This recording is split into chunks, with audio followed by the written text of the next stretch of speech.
There's a reason most people wake up tired even after 8 hours of sleep. It's not the lack of rest that exhausts them. It's the weight of carrying 20 different dreams, 40 scattered goals, and 100 half-finished projects in their mind. I've watched it happen for decades now, and it never fails. A person starts the year with enthusiasm, makes a list of everything they want to accomplish, and by February, they're wondering why nothing's working. The truth is, they're not failing because they lack talent or opportunity. They're failing because they're trying to dig 20 wells instead of going deep on one. Let me tell you something I learned the hard way. When I was younger, I thought the secret to success was doing more things. Had my hands in real estate. I was building a network marketing business. I was trying to write. I was attending every seminar that came through town, and I was convinced that somehow all of these efforts would combine into something magnificent. What actually happened was that I became the master of nothing and the servant of everything. My bank account reflected it. My stress levels reflected it. My family life reflected it. I was running in 10 directions at once, and at the end of each day, I had moved precisely nowhere. The older gentlemen who eventually became my mentors would watch me hustle and shake their heads. One of them finally pulled me aside at a business meeting and said something that stung at the time. "Jim, everywhere is nowhere. You're trying to be in so many places that you're not really anywhere." I didn't want to hear it. I thought he was old-fashioned, that he didn't understand modern opportunity, that his way of thinking was outdated. But 6 months later, when I was still broke and exhausted, his words came back to haunt me. He was right. I wasn't focused, I was frantic. And there's a world of difference between the two. Here's what most people don't understand about focus. It's not just about what you choose to do, it's equally about what you choose not to do. The world is designed to scatter your attention. Every day, you wake up to 1,000 voices telling you what you should want, where you should invest your energy, what opportunity you're missing if you don't act right now. Social media feeds you an endless stream of what everyone else is accomplishing. Your email inbox fills with urgent requests that aren't urgent at all. Friends and family have opinions about what you should be doing with your life. And if you're not careful, you'll spend your entire existence responding to other people's agendas while your own dreams gather dust. The economy itself is set up to reward the focused and punish the distracted. Think about it. When you spread $100 across 100 different investments, you get a penny's worth of impact in each place. But when you put that same $100 into one carefully chosen investment and let it compound, something magical happens. The same principle applies to your time, your energy, and your attention. Diluted effort produces diluted results. It's not complicated mathematics, it's universal law. I remember talking to a man at one of my seminars who couldn't understand why his business wasn't growing.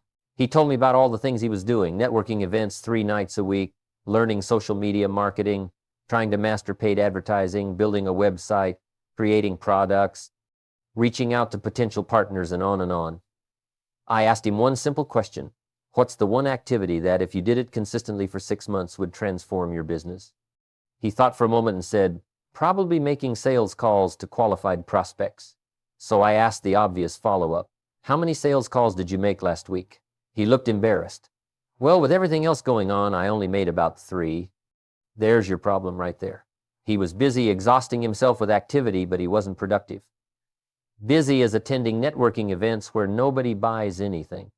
Productive is having conversations with people who need what you're selling.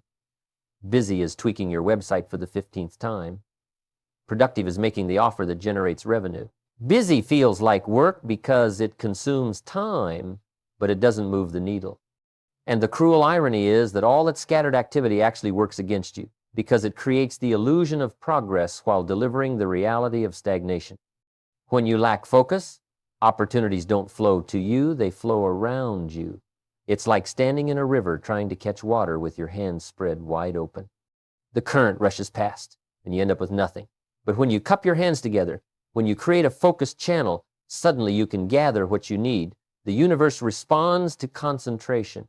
Success responds to commitment. Results respond to relentless, sustained effort in one direction. I've seen this play out in every industry, every profession, every endeavor worth pursuing. The people who make it aren't necessarily smarter than everyone else. They're not always more talented. They don't have some secret advantage that nobody else has.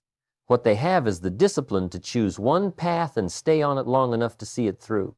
They understand something fundamental. Obstacles don't disappear just because you want them to, but they do move when you apply consistent pressure in one direction. Think about a river cutting through rock. Water is soft, rock is hard, and yet over time, the river wins. Why? Because it keeps flowing in the same direction. It doesn't try to go up the mountain one day and down the valley the next. It doesn't split itself into a dozen different streams to see which path works best. It commits to one course and lets time do the heavy lifting. That's the power of focus. That's what happens when you stop working against yourself by dividing your force. Most people never experience this power because they quit before the transformation happens.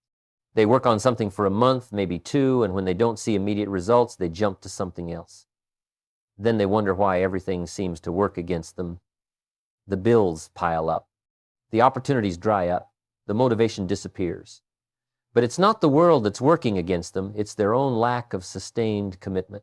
They're trying to plant crops in 10 different fields and wondering why nothing's growing, when the real issue is they're not staying in any one field long enough to harvest. There was a period in my life when I decided enough was enough.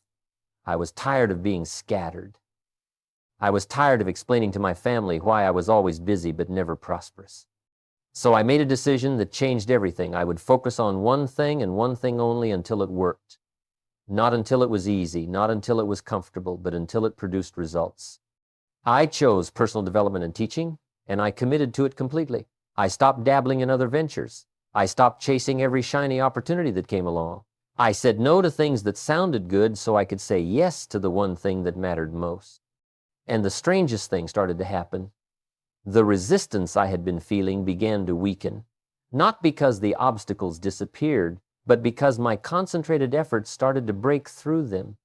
When you focus, you develop expertise. When you develop expertise, you gain confidence. When you gain confidence, you take better action. When you take better action, you get better results. And when you get better results, momentum builds. You did. Let me tell you something that might sound strange at first. Resistance is supposed to be there. Opposition is part of the design. When you set out to accomplish something significant, the universe isn't going to roll out a red carpet and make it easy for you. That's not how success works. And frankly, that's not how life works. The problem isn't that you face resistance. The problem is that most people interpret resistance as a sign they're on the wrong path, when it's actually confirmation they're on the right one. I learned this lesson watching my mentor work with people who came to him for advice. A young man would walk into his office full of excitement about starting a business. My mentor would listen, nod, and then ask, "Are you prepared for everything to go wrong for the first year?" The young man would look confused. "What do you mean everything will go wrong?" And my mentor would lean back in his chair and say, "The suppliers will be late, the customers will complain, the money will be tight. Your friends will think you're crazy. Your family will ask when you're getting a real job. That's not failure, that's the entrance exam. If you can't handle that, you're not ready for success." Most people have it backwards. They think success means smooth sailing, and when they hit rough waters, they assume they made a mistake. But the truth is exactly opposite. Resistance shows up precisely because you're attempting something worthwhile. If what you were doing didn't matter, if it wasn't going to change your life or impact others, there wouldn't be any opposition. The bigger the goal, the stronger the resistance. It's a law of nature, as reliable as gravity. Think about water for a moment. Water always takes the path of least resistance. It flows downhill, around obstacles, seeking the easiest route. That's perfect for water, but it's disastrous for human beings who want to accomplish something meaningful. If you live your life like water, always choosing the comfortable option, always avoiding difficulty, always taking the easy way out, do you know where you end up? At the lowest point. Water seeks the valley because that's its nature. But human beings are built for the climb. We're designed to push against resistance, not surrender to it. Here's where it gets interesting. When you're unfocused, when you're scattered across multiple pursuits, resistance multiplies. It's like trying to push through a wall with your fingers spread wide apart. Each finger meets resistance individually, and you never generate enough force to break through anything. But when you make a fist When you concentrate all your power into one focused point, suddenly that same wall becomes breakable. The resistance didn't change. Your approach did. I watched this happen to a woman who attended one of my workshops years ago. She was trying to build a catering business while working a full-time job, going back to school for a degree she wasn't sure she needed, volunteering at 3 different organizations, and training for a marathon. She came up to me during a break, frustrated and close to tears. Everything's working against me. She said, my business isn't growing, I'm failing my classes, I can't keep up with my commitments, and I'm exhausted all the time. I asked her a simple question. If you could only do one of those things, which one would actually change your life? She didn't hesitate. The catering business. That's my real dream. So I asked the obvious follow-up, then why are you treating it like it's equal to everything else? She didn't have a good answer because there isn't one. We lie to ourselves about balance when what we really need is priority. Balance is what you do with things that matter equally. But when you have one thing that matters more than everything else, balance becomes a trap. It keeps you investing equal energy into unequal opportunities. And while you're trying to keep all the plates spinning, the one plate that actually matters crashes to the ground. The economic principle here is straightforward. Diluted effort produces diluted results. If you put 10% of your energy into 10 different things, you get 10% results across the board. That's not enough to break through in any area. That's not enough to create momentum. That's not enough to overcome the natural resistance that exists between where you are and where you want to be. But if you put 80% of your energy into one thing, maintaining just the minimum necessary on everything else, something shifts. You generate enough force to actually move forward. You create enough heat to start a fire. You build enough momentum to break through the barrier that stops most people. But here's what nobody wants to hear. That means some things won't get done. Some opportunities will pass you by. Some people will be disappointed in your choices. There's a cost to focus, and the cost is saying no to almost everything, so you can say yes to the one thing that matters most. Most people aren't willing to pay that price. They want to keep their options open. They want to hedge their bets. They want to pursue their dream while also doing 12 other things that feel safe or comfortable or obligatory. And that's fine, that's their choice. But then they need to stop complaining about why their dream isn't coming true. I remember the exact moment I stopped blaming circumstances and started taking responsibility for my own lack of focus. I was sitting in my small apartment, looking at a pile of bills I couldn't pay, and I had a realization that hit me like cold water. Everything I was complaining about, the lack of money, the lack of opportunity, the lack of support, wasn't actually the problem. The problem was that I was treating my future like a hobby I worked on when I felt like it, when I had time, when conditions were perfect. Meanwhile, I was giving my best energy to things that didn't move me forward. I was showing up on time and prepared for everyone else's agenda while treating my own goals like optional activities. That realization hurt because it meant I couldn't blame anyone or anything else anymore. The economy wasn't holding me back. My education level wasn't holding me back. My circumstances weren't holding me back. My own scattered, unfocused approach to life was holding me back.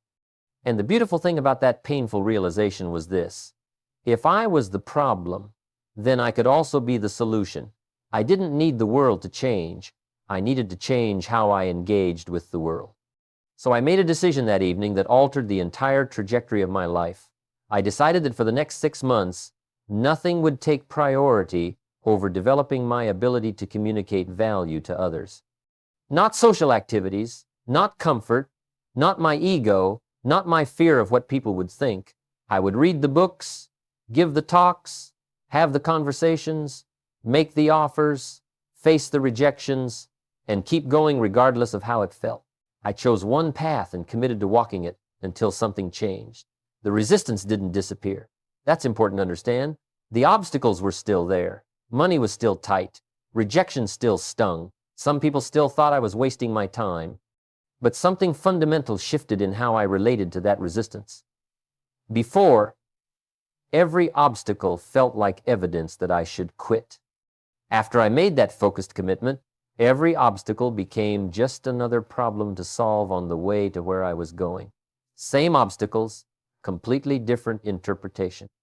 This is the part most people miss. Obstacles don't reveal whether your goal is worth pursuing. Obstacles reveal whether you're truly committed to pursuing it. A person who's scattered and unfocused sees an obstacle and thinks, maybe I should try something else. A person who's focused sees an obstacle and thinks, what do I need to learn or do to get past this? One person lets the obstacle defeat them. The other person lets the obstacle develop them. The difference isn't in the obstacle, it's in the level of commitment behind the effort. There was a man I mentored early in my teaching career who wanted to build a successful sales organization. He had talent, personality, and work ethic.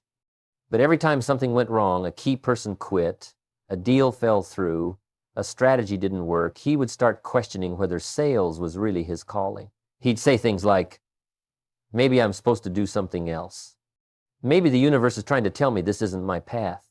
I finally told him, the universe isn't trying to tell you anything except that success requires you to solve problems. Every successful person in sales has faced exactly what you're facing. The difference is they didn't interpret resistance as a message to quit. They interpreted it as the price of admission. That conversation changed his approach. He stopped looking for cosmic signs in every setback and started looking for practical solutions. Within a year, his income tripled. Not because the resistance went away, but because he stopped letting resistance redirect his focus. He had chosen his path, and he was going to walk it regardless of what showed up along the way. That's when everything shifted for him. That's when the same world that seemed designed to work against him started revealing opportunities he'd been too distracted to notice before. The lesson is this. When you're unfocused, every obstacle looks like a reason to change direction. When you're focused, every obstacle becomes an opportunity to prove your commitment and refine your approach. The obstacles don't change, your relationship with them does, and that changes everything.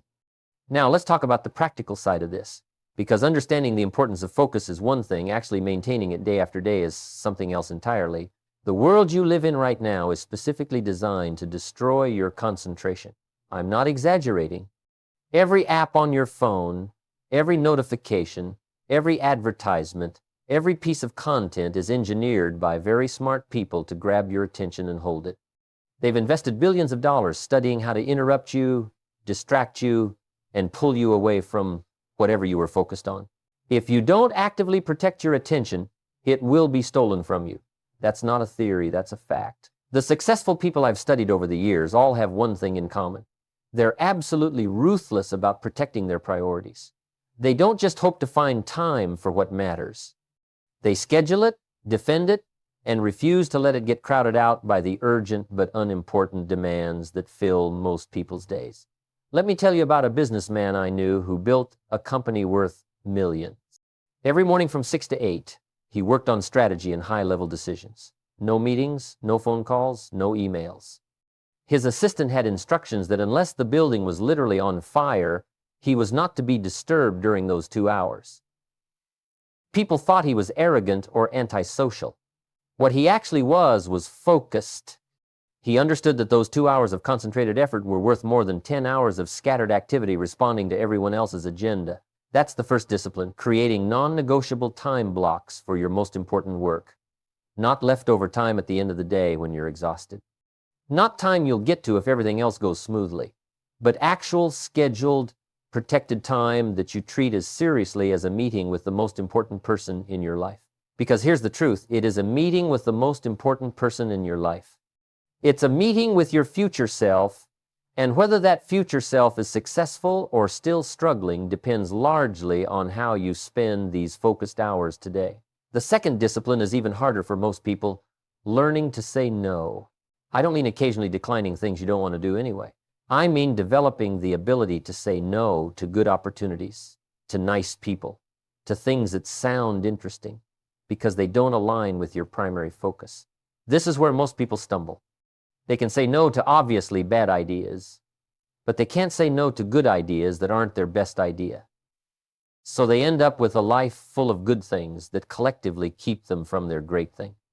There's a philosophy I learned that changed how I approached my time, and it's this. Life happens in seasons.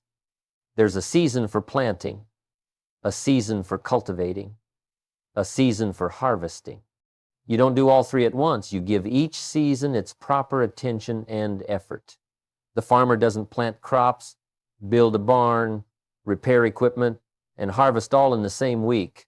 He focuses on what the current season demands.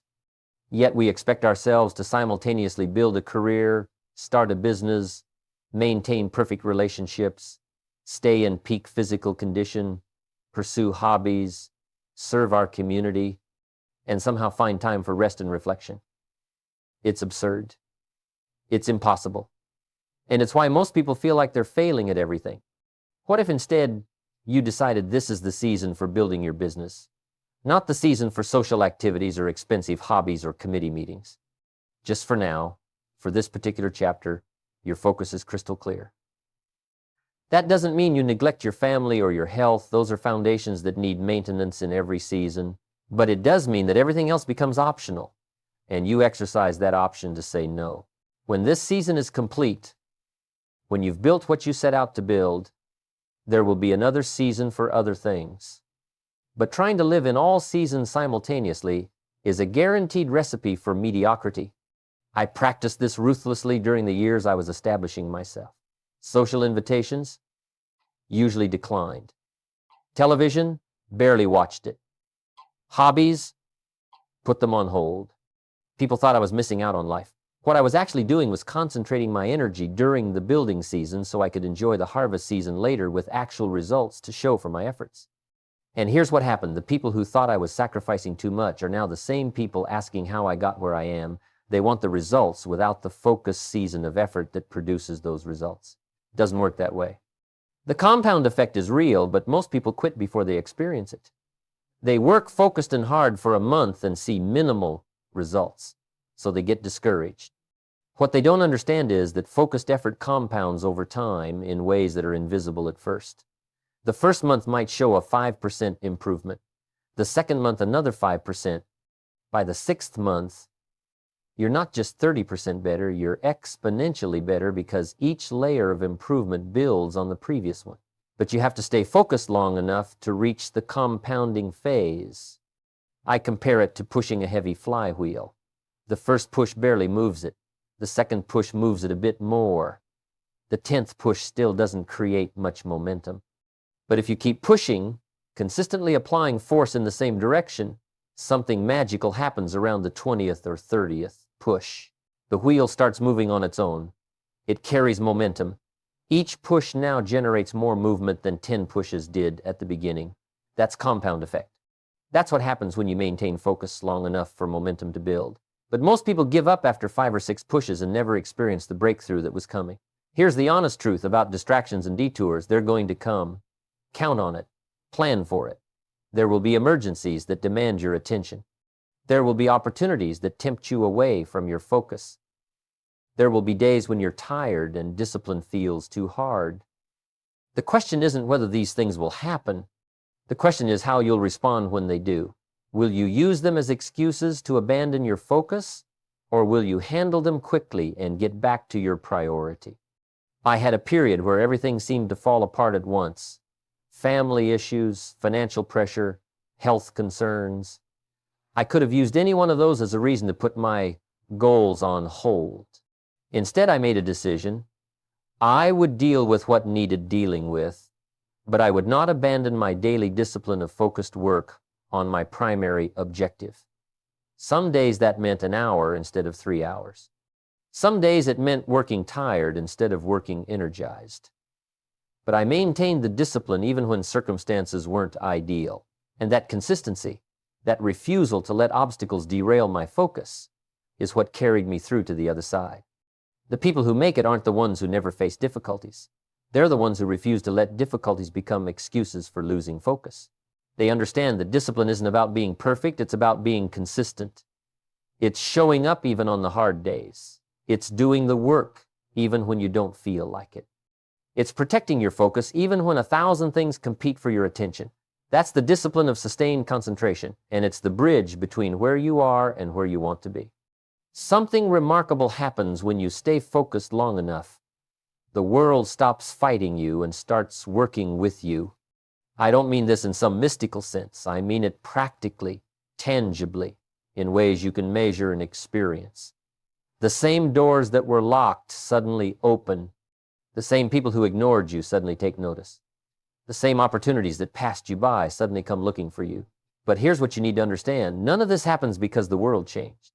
It happens because sustained focus transforms you into someone the world responds to differently. When I finally broke through, after years of focused effort, people started calling it luck. Jim got lucky. They'd say, right place, right time.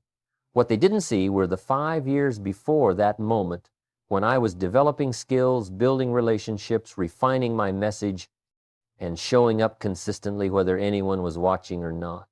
Luck is what unfocused people call the inevitable result of focused preparation meeting opportunity. They see the harvest and miss the entire season of planting and cultivating that made it possible. There's a principle of momentum that most people never experience because they quit too soon. When you first start pushing in any direction, everything feels hard.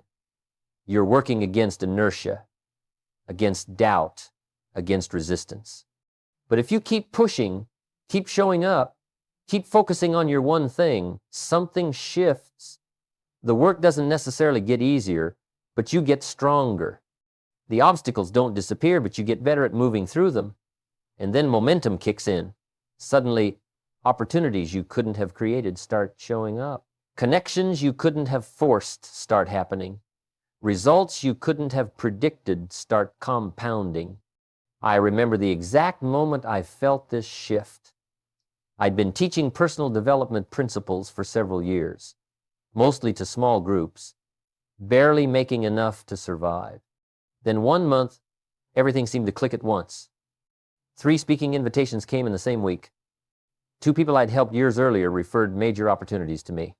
A talk I gave got recorded and passed around to people I'd never met. Within 60 days, my income doubled. Within 6 months, it had increased 5-fold. People looking at that growth thought something magical happened. What actually happened was that years of focused, consistent effort finally reached the compounding phase. The flywheel I'd been pushing was now moving on its own. This is why focused people seem lucky to everyone else. They're not lucky, they're inevitable. When you focus on one thing long enough, you become so good at it that success stops being a matter of if and becomes a matter of when. You develop expertise that others don't have. You build relationships that others haven't invested in. You create a body of work that speaks for itself. The world has no choice but to respond to that kind of focused excellence. But here's what makes this even more powerful. As you become more successful, focus becomes easier. The things that used to distract you lose their appeal. The opportunities that used to tempt you away no longer look attractive because you can see they dilute what you've built. Success creates its own momentum, its own protection against distraction. You reach a point where staying focused isn't a discipline you have to force, it's a natural outcome of seeing what focus produces. Let me tell you what this looks like in practical terms. There was a time when every financial setback made me question whether I was on the right path. Every slow month felt like failure. Every person who said no felt like rejection. But after years of focused effort, those same situations stopped bothering me because I had evidence that staying the course works. A slow month became just part of the rhythm of business, not a crisis. A rejection became just one person's opinion, not a verdict on my worth. The external circumstances didn't change. My internal confidence, built through sustained focus, changed how I experienced them. So here's my challenge to you, and I mean this seriously. Choose your one thing. Not 5 things, not 3 things. One thing that if you focused on it completely for the next year would transform your life. Then make a decision that's bigger than a goal or a wish. Make a commitment. Commit to that one thing with everything you have. Protect it, prioritize it, pursue it relentlessly. Say no to good opportunities so you can say yes to your great one. Work on it when you feel motivated and work on it when you don't. Stay with it through the doubt, through the slow progress, through the resistance. Because here's what I know after all these years. Focus isn't just a strategy for success. It's the only strategy that works. Everything else is just motion pretending to be progress. And your life is too valuable, your potential is too important to waste on scattered effort that leads nowhere. And watch everything else stop working against you and start working for you. That's not luck. That's the inevitable result of sustained, disciplined focus. That's how you build a life worth living. The question isn't whether you have what it takes to succeed. The question is whether you're willing to focus long enough to find out. Most people will never know their true potential because they spend their entire lives sampling instead of committing, dabbling instead of going deep, staying busy instead of staying focused. Here's the truth that will either inspire you or haunt you. 5 years from now, you'll arrive somewhere. That's guaranteed. Time passes whether you use it wisely or waste it. The only question is where you'll arrive. Will you show up 5 years older with nothing to show for it except a collection of half-finished projects and excuses? Or will you arrive with something built, something real, something that proves what sustained focus can accomplish? The decision you make today about where to direct your focus will determine which version of that future you experience. Not the decision you make tomorrow when conditions are perfect, or next month when you feel more ready, but right now, with things exactly as they are. Everything else will stop working against you the moment you stop working against yourself. Stay focused relentlessly. Your future self is counting on you.